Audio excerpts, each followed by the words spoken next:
আসসালামু আলাইকুম রহমতুল্লাহি আবরাকাতু।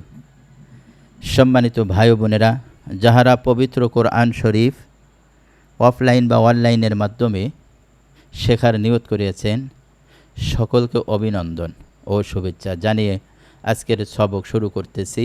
3 নাম্বার সবক, আরবি হরফের মাথার পরিচয়। আরবি হরফের মাথার পরিচয়।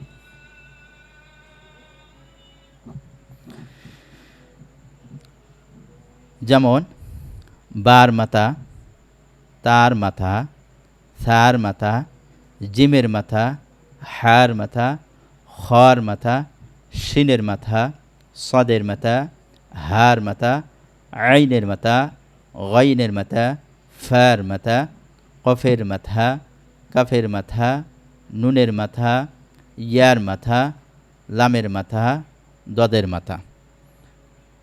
এই হরফগুলো যখন একটা হরফ আর একটা হরফের সাথে লিখিতভাবে যুক্ত হয়ে আসবে, তখন এই হরফ পুরাপুরি আসবে না। যেমন বার এই সাইটেও মাথা আছে, অপর সাইটেও মাথা আছে।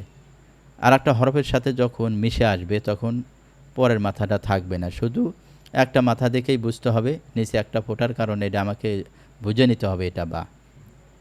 এখানে তেমনিভাবে বুঝে নিতে হবে তা, এখানে তেমনিভাবে বুঝে নিতে হবে সা। এই যে জিমের নিচে একটা গোল টান ছিল, সেটা এখানে দেওয়া হয় নাই, মানে এটা একটা মাথা, মানে পুরোপুরি জিমটা লেখা আসে নাই। আমরা যখন শব্দ পড়ব, যখন 2-3টা শব্দ এখানে থাকবে, তখন জিম এভাবে যেখানে লেখা আছে আমাকে চিনে নিতে হবে এটাই জিম, এটাই হা, এটাই খ। এই যে শিন, সদ, হা, আইন, গইন, ফা, ফার মাথা, কফের মাথা, যে কাফের মাথা, নুনের মাথা, ইয়ার মাথা, লামের মাথা, দদের মাথা। সম্মানিত ভাই বোনেরা, আমাদের বুঝতে হবে, এই যে দেখেন এখানে একটাই টান রয়েছে, এর নিচে একটা ফোঁটা থাকার কারণে কী হয়েছে বা।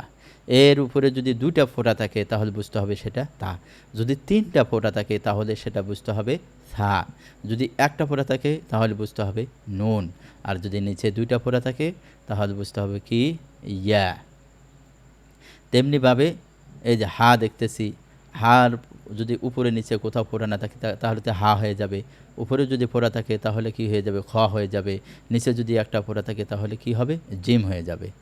তেমনিভাবে এই যেখানে শিন দেখতেছি, এই 3টা কাটার উপরে যদি 3টা নক্তা থাকে তাহলে শিন, আর যদি 3টা নক্তা না থাকে তাহলে আমাদের বুঝে নিতে হবে যে এটা সিন। সিন। সম্মানিত ভাই বোনেরা, আমরা আরও বুঝি, এই যে এখানে আইন আছে, এখানে গইন আছে, আইনের উপর কোনো নক্তা নাই, কিন্তু গইনের উপরে এক নক্তা রয়েছে, এখানে বুঝে নিতে হবে এটা গইন।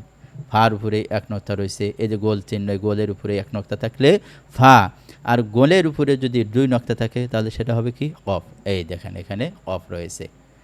এইরকমভাবে এই যে কাফ কেমন দেখা যায়, সেই কাফটা যখন শুরুতে আসবে তখন কেমনে আসবে, মাঝখানে যদি আসে এরকমভাবে আসবে, কিন্তু কাফের এখানে এরকম একটু আরও হালকাভাবে একটা টান ছিল উপরের দিকে, সেটা নেই, মানে শুধু আগা জ্বালা রাখা হয়েছে, মানে প্রথমটুকু রাখা হয়েছে। এখানে লাম, দত।